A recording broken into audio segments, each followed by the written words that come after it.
A light magnitude 2.8 earthquake occurred in the East China Sea near Suwanose-jima Island, Japan, late in the evening of Sunday, July 6, 2025 at 11:12 p.m. local time, GMT+9.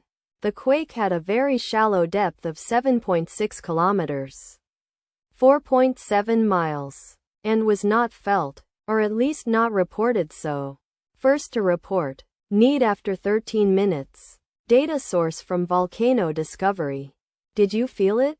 Let us pray. May the earthquake that occurred not affect our brothers and sisters there.